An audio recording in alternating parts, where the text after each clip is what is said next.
When you get in that driveway, take 15 minutes, block off what's happened during the day so you can give your best self possible for whatever happens when you open up that door.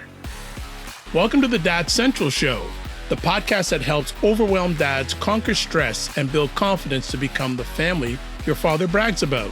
Join Drew Solon, a dad to 5 kids and professional coach, and Ed Gow Jr., a fatherhood advocate and contributor to the Good Men Project, as we guide you through the journey of fatherhood. We'll show you how to connect deeply with your family, manage your time and energy better, and master tools to become the dad you want to be. Let's go!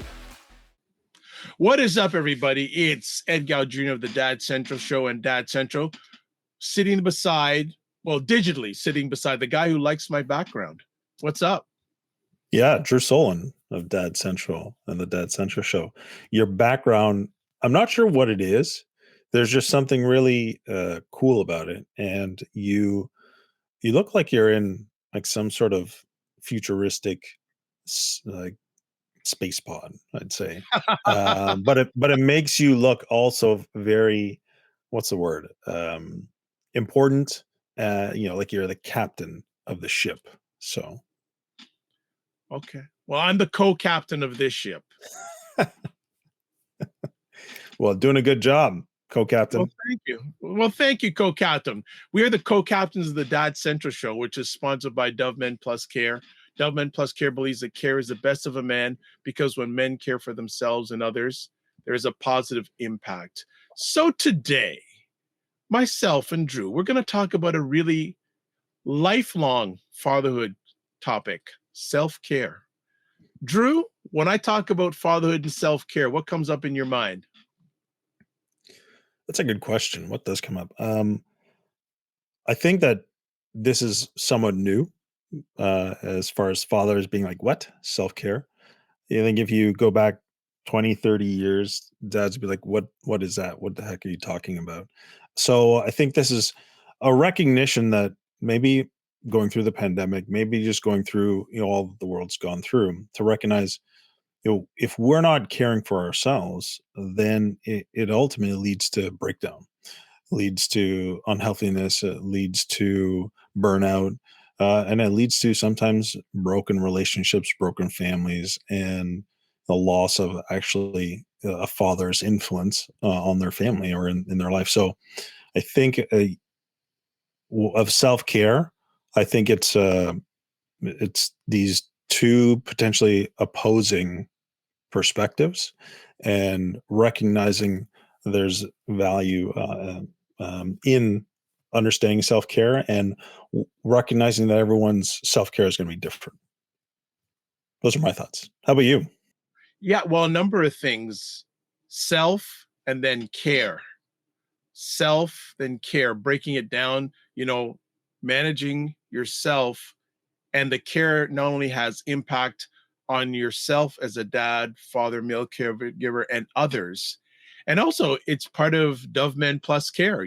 Care, they believe that care is the best of a man because when men care for themselves and others, there's a positive impact. So this is like foundational for not only ourselves as we are champions for dads, fathers, and male caregivers, but also for the Dove Men Plus Care brand. So I think that's important. And I think that this also has become a heightened conversation topic during the pandemic and post-pandemic.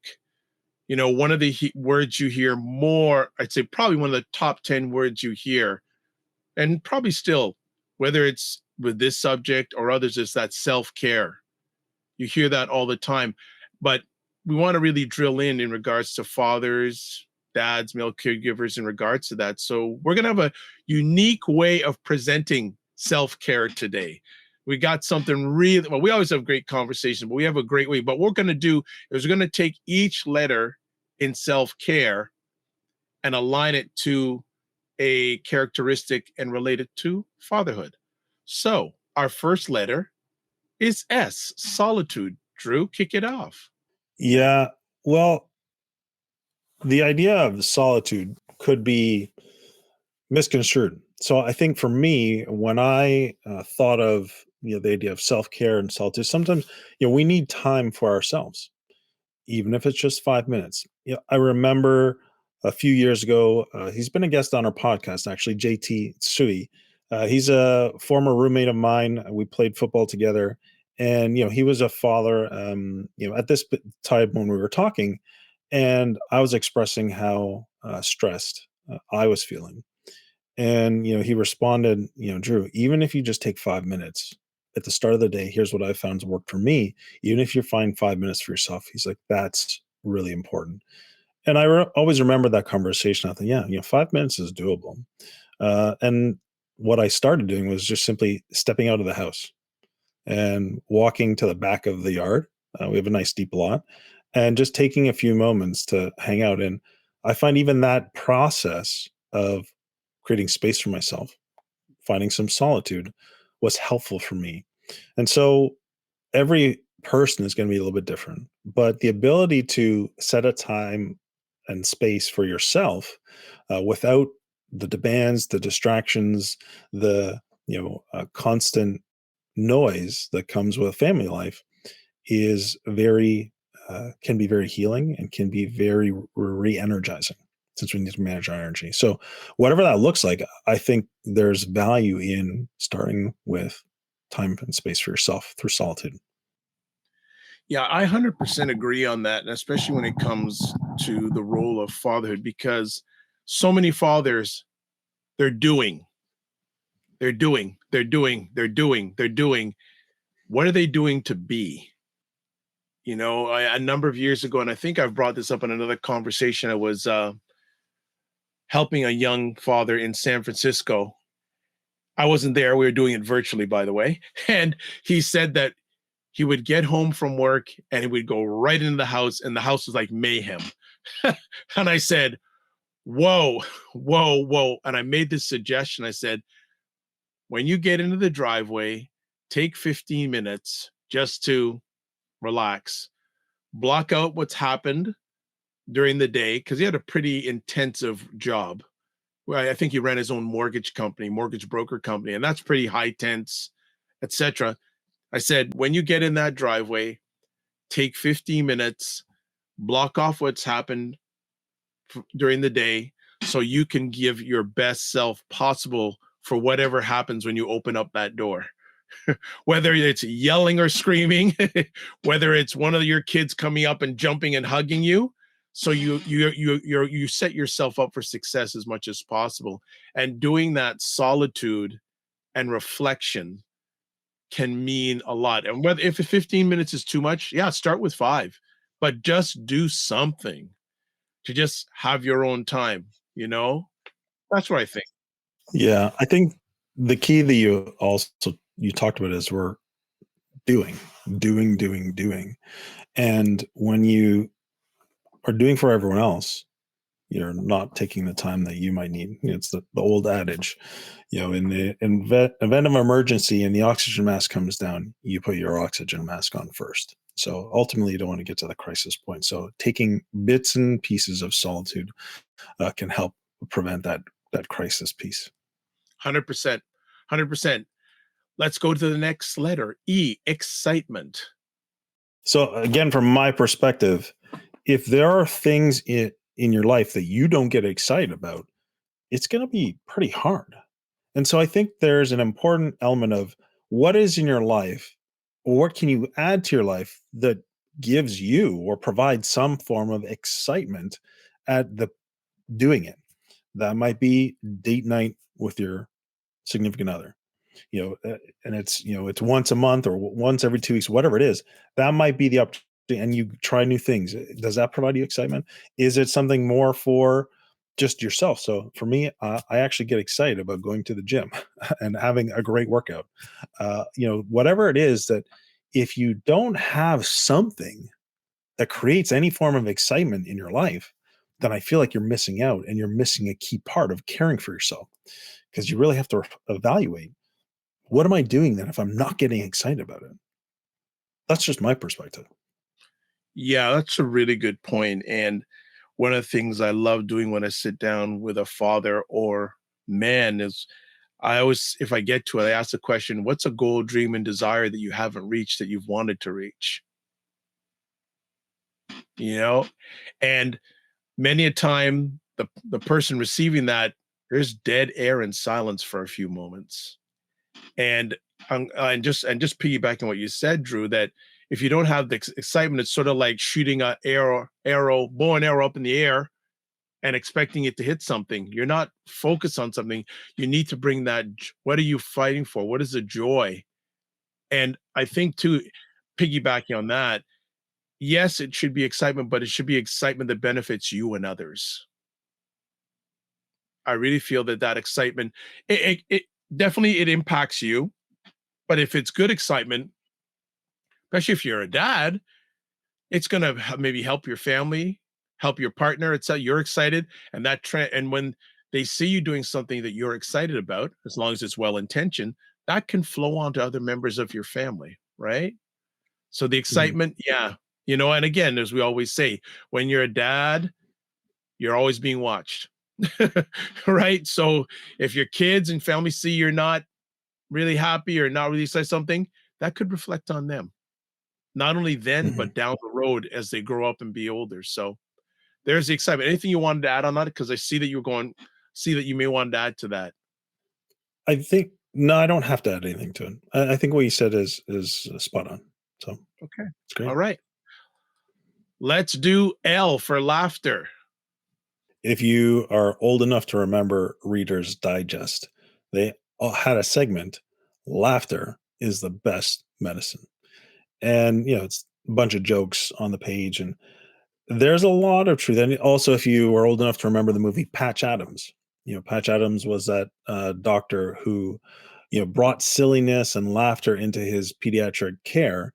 And, a movie was made about it because of the success and impact of bringing joy, through creating laughter in the children. And so I remember, and I wrote an email or blog post about this a few years ago of, how serious and how heavy life can feel sometimes as a dad, and how with my kids and their age, learning to be silly, learning to tell jokes, really pulled me out of how serious and heavy life felt, stressful, demanding, expectations. How do you juggle it all? And so, for me, if there is laughter, it and I don't have the science with me, but I know that there's also a physiological response that comes along with it. So it's not just good for your mind and your emotions, it's good for your actual physical body. So finding ways to inject laughter into our lives is, to me, another great way to build self-care. And this is coming from a recovering, perfectionist slash too serious type of person. Still, sometimes I got to, remember, don't take myself so seriously. So laughter for me is a big part of that idea of self-care. Yeah, I'll just add on here. I want to ask everyone who's either listening or watching this, especially if you're a dad, when was the last time you laughed? And also another question, when was the last time you laughed with your children or kids? When was the last time? And if you have to think about that, I have a concern and I want to say insert laughter into your relationship with your family. Because again, it's a ripple effect. Like everything we're talking here is a ripple effect because your family, your kids and your family are watching. So I think the laughter thing, one person told me that, hey, if you're not laughing at yourself, someone else is probably laughing at you.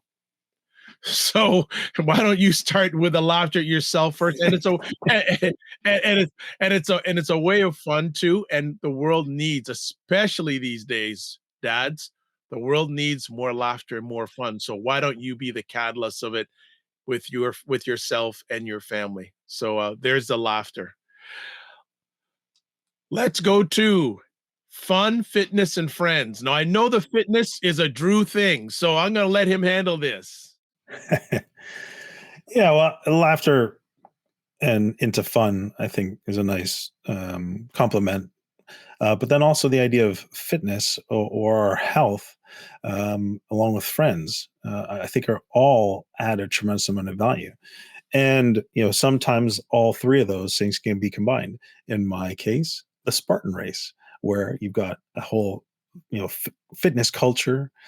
You've got some fun. You're challenging yourself, and of course, there's the fitness piece because physically you need to be capable. So, the idea that any one of these three can really add to your sense of well-being.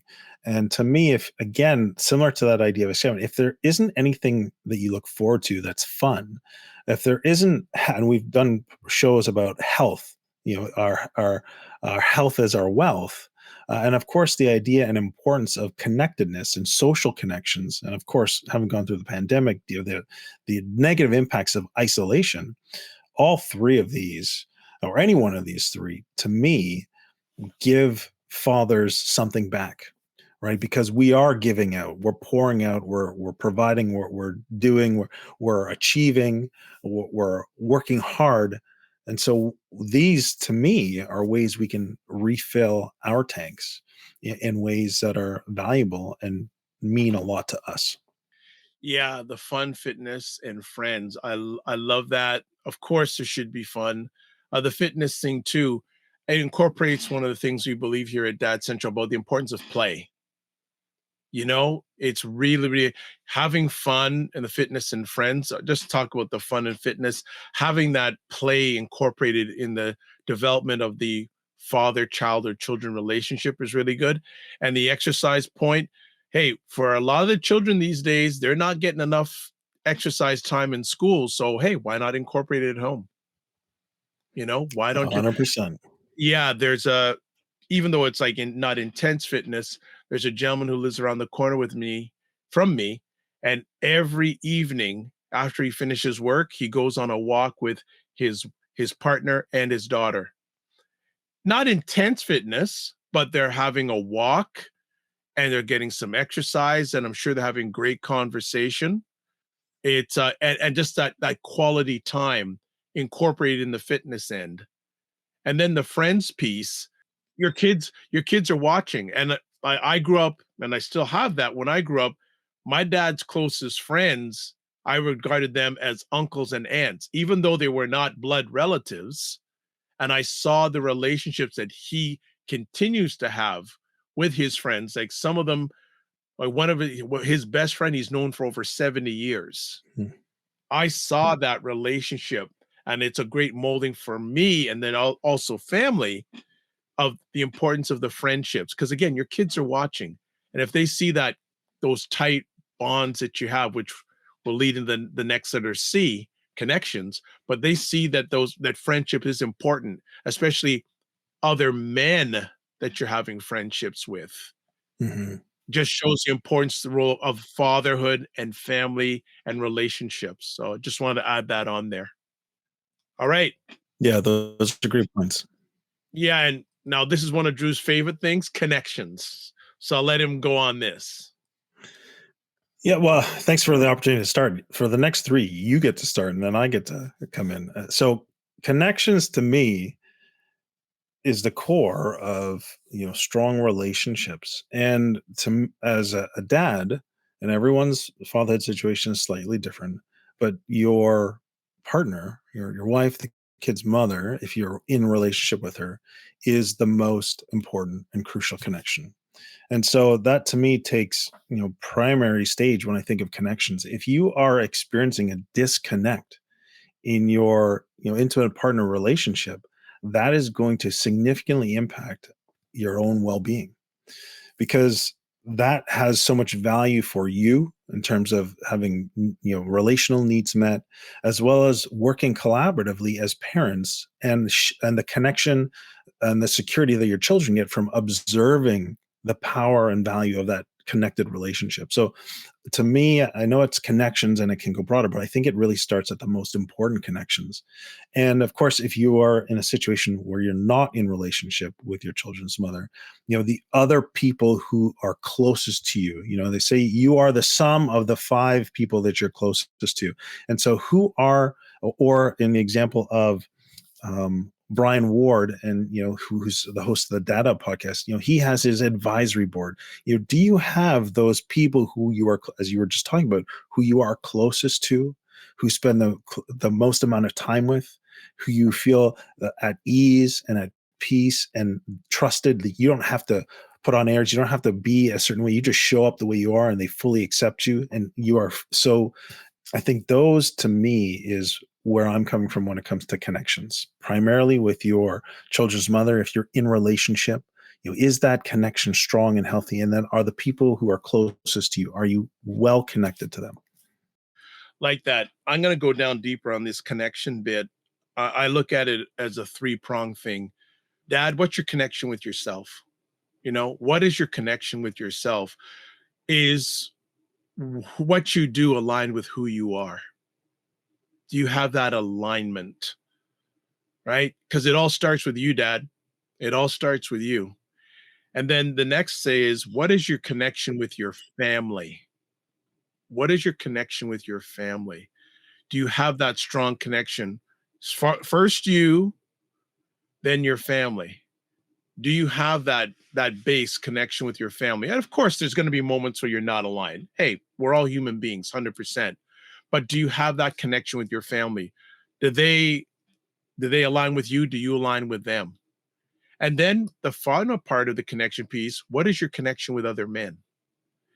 I always put it out there, especially when I chat with dads, fathers, and men's. I always ask this question: if you have an emergency at 3 o'clock in the morning, do you have someone you can call? And what are they going to say? Are they going to say, "What are you calling me for?" Or are they going to say, where do you need me? Are they going to say that? Do you have? Oh, and I was in a conversation the other day, and there was a really good term, and I can't remember it, but I'm sure I won't come up at another time. But do you have that iron sharpener? It's not the term I wanted to use, but do you have that iron sharpener, connection wise, in other men? Brian Ward, as we talk about, has that board of directors, which I think is an incredible concept. And even if you can start with one board of director, you don't have to have the 4 or 5, which Brian has, but starting off with that one, do you have that ride or die who will accept you in good times and when things aren't so good, especially when things aren't good? Do you have that connector? So since Drew has asked me to do the next three, Can I Drew has something can he I wants add? to add. Yeah, go ahead. I just want to add a personal story to that part.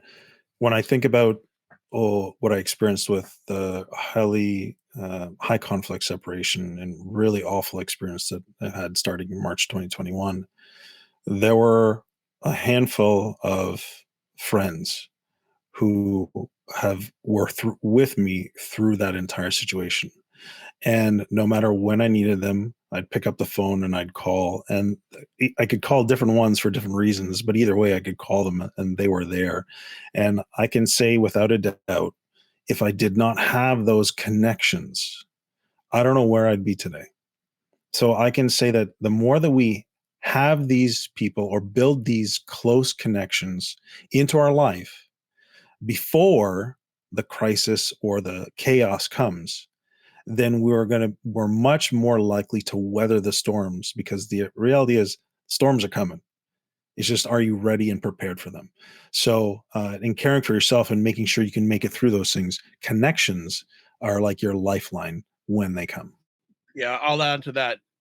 Storms don't make an appointment. So so you want to make sure that you have those connections. And if you have those connections, I'm going to go a little bit further on this. Tell them how much you appreciate them. Not only tell them, but if you can, show them how much you appreciate them. Say, I What a really perfect segue, Ed, to the next one. there, there we go. Yeah. So just make sure you do that. Don't be a one-way connector. Be a two-way connector, right? Two-way connector. That is really important, because if you're always just doing it, I need this, I need this, I need this. After a while, that person say, man, every time they're calling me, they just want. Ask what you can do if you connect with some, whether it's your partner, your family, another man or men. What can you do to help with them? They'll appreciate that. They may not say anything right now, but they'll appreciate you just saying, hey, I'm here for you also. It's a two-way street. All right. Appreciation. Always good when we talk about fatherhood and appreciation. My question first to fathers, do you feel appreciated? Right from the core, do you yourself feel appreciated? Again, it all starts with you. Because if you're not feeling appreciated to yourself, family's going to notice, partner's going to notice. If you're working out there, people are going to notice. What are you working? Again, getting back to what I said at the beginning, we're always doing, doing, doing, doing. And again, I always refer periodically to our great course, Super Dad, Super Kids. First chapter in that course is recognizing that you're a super dad. Do you appreciate? And if you're not getting appreciated, what ways do you need appreciation? And voice them. Tell people this is the way, like, of course, the book, The Five Love Languages. Tell people, because people are not mind readers. Sorry to tell you, folks. You got to tell them. Now, if you're in a relationship a long time with your kids and your family, they know. But if there's something missing when it comes to the appreciation part, tell people what you need. It builds from the connection piece. If you're connected with someone, if you're connected with your partner, if you're connected with your family, you're connected with other men, if they don't know what you need, appreciate them and say, I need this to be appreciated. Drew. Thanks, Ed. Great points. And I'll add briefly to when you mentioned the five love languages, words of affirmation. That for me was a big one of my top two or three. And so, to Ed's point, recognizing what your love language is and being able to communicate that in healthy ways with those who are significant in your life to be able to receive that is definitely crucial. But the other way that I'm looking at this appreciation is, what do you have in your life that you have appreciation for? Essentially, gratitude, and making sure that you are consistently highlighting or being aware of where you can express or feel gratitude or feel appreciation for what you do have. One of the challenges I've experienced throughout my life is sometimes getting into the comparison trap and looking what everyone else has in this age of social media, where everyone's got their perfect Instagram worthy images, and look at my trips and all these filters. It's so easy to get caught up in that and miss all that's great that's right in front of you in your life. So the ability to appreciate what you do have, the opportunities that are in front of you, the great things that just being, for us, we live in Canada, in a country that I think has so many blessings. Many people might argue and they'll complain about, but here's what I'm not looking at those things, because as in coaching, there's a statement as what you focus on grows, or where your focus goes, energy flows. At the end of the day, if I'm focusing on the things that I feel grateful, that I feel blessed, that I'm so glad they're in my life, what's going to happen to my mindset? What's going to happen to my energy? What's going to happen to the way that I view problems or challenges? If I look for what's good, I'll probably do much better than if I'm not. So for me, the appreciation is, what can you express your appreciation for and have gratitude for that's existing in your life? Yeah, All great right, next points. one. No, well, just want to add on something quick, Sorry. where two quick things. Someone said to me a long time ago, where the mind goes, the person follows. Mhm. And I also share with people, don't worry about what you don't have, because what you have is good enough. Right? Because I'm a firm believer, we were born to win, we weren't born to lose.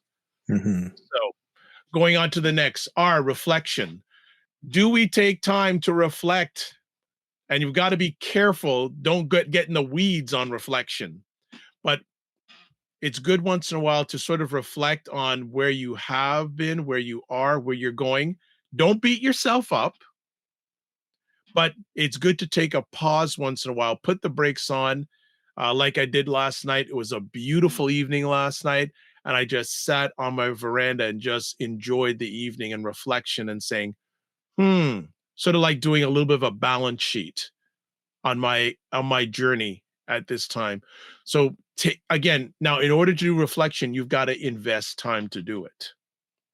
And you've got to commit to doing it. So reflection doesn't happen without intention, investment. You have to have those intention to do it and the investing of time to do it, to get good outcomes to do it. Drew? Yeah, very well said. The statement goes, experience isn't the best teacher. Evaluated experience is the best teacher. And so that importance of taking time to reflect so that you can evaluate really goes with our fatherhood focus this month of personal growth. You can't grow if you don't know where you've been and what's contributed to why you got there. And then figuring out how you're going to move forward. So, in there's another John Maxwell statement to you must know yourself to grow yourself. And one of the most powerful ways to know yourself is to actually take time to reflect. So to me, this is a really important element to build self awareness, to build even a focus on gratitude, to build an understanding of your children or your partner, to build a connection with yourself, which you talked about as a crucial one. And when you reflect, you now then get the raw materials, the building blocks of what you can do moving forward. You're the building blocks of how you want to align yourself moving forward. And so to me, this is a crucial piece of the self-care process of reflection.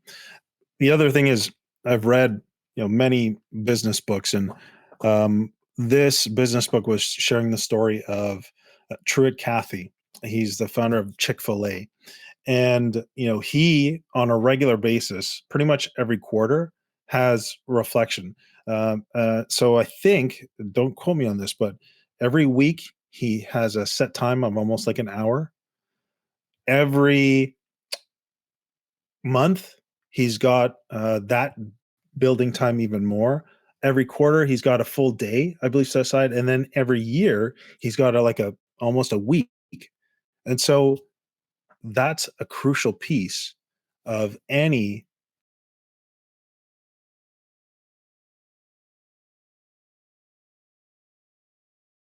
And I love what you shared there and what that gentleman does. It's intentional. It's intentional, right? No, and I'm pretty sure that nothing, unless it's an absolute emergency, prevents that from happening at the time he makes that happen. So he's really, really, Yeah. because Well, John Maxwell, go ahead. sorry, John Maxwell also makes this a daily thing. So at the end of his day, he reflects on his day. Did I achieve what I wanted? If not, why not? And then what's my plan for tomorrow? And that's a daily discipline. There you go. Persistent and consistent, big time.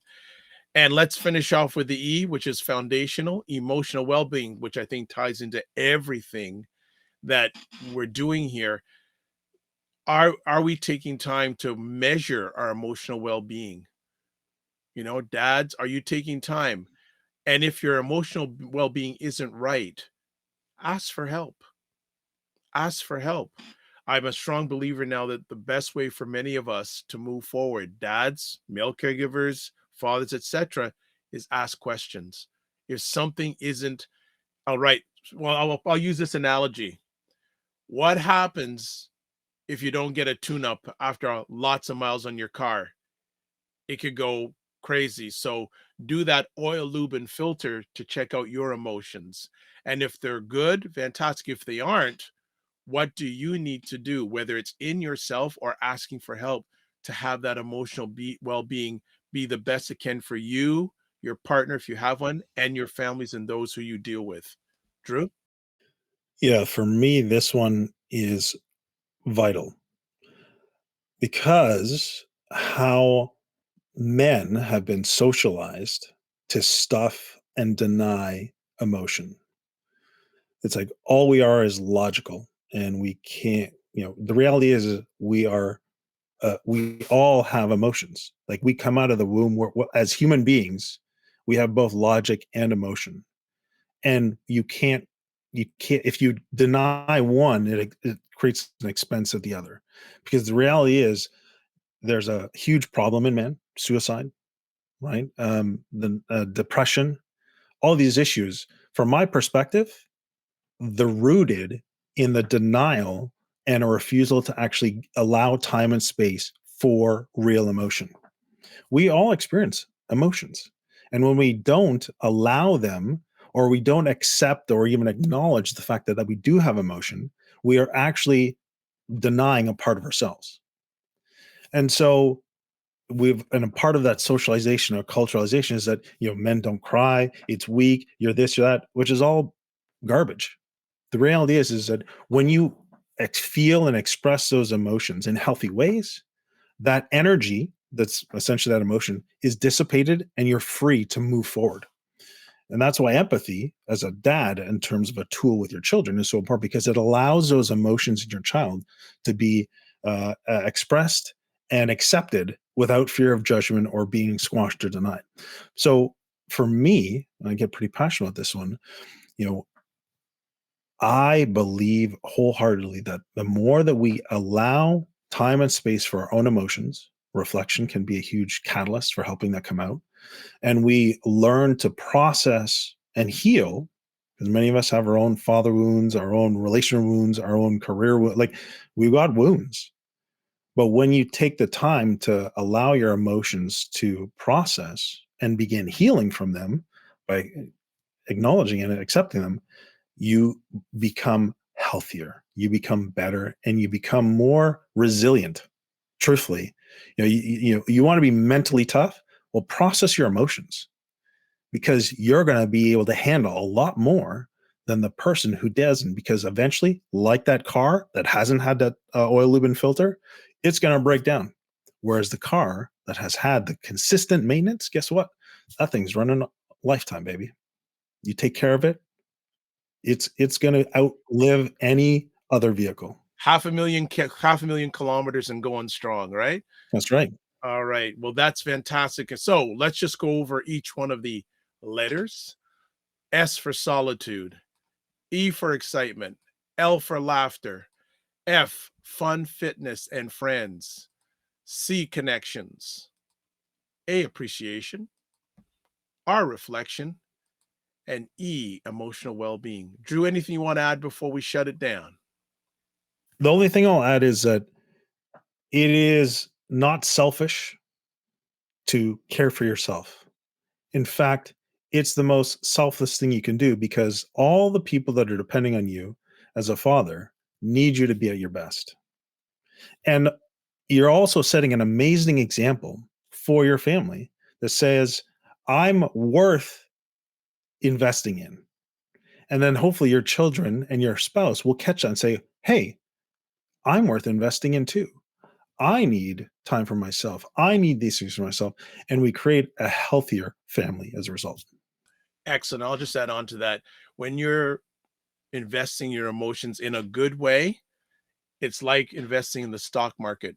The best investment in the stock market grows over a period of time.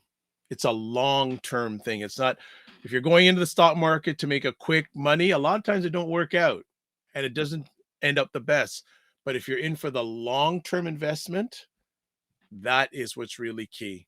So as always, we'd like to say the Dad Central Show is sponsored by Dove Men Plus Care. Dove Men Plus Care believes that care is the best of a man, because when men care for themselves and others, there's a positive impact. As always, if you want to find out more, actually, if you want to contact us, podcast at dadcentral.ca, suggestions, questions, guest suggestions. Hey, maybe you're a dad and you may want to come on the show. Hey, send it to us. And also give us reviews, dadcentral.ca/podcast, where you can listen. Also, if you're really up to it, give us favorable reviews on the Apple Podcast platform. And also, you can watch replays too. And finally, website for a lot of free resources on parenting and dadhood, dadcentral.ca. So as always, I want to say thank you for giving the most important thing you have in your life, your time, for us. Looking forward to seeing you on future conversations. And remember, don't just manage your time, manage your energy. Remember to give yourself grace, and we'll chat with you soon. Be well.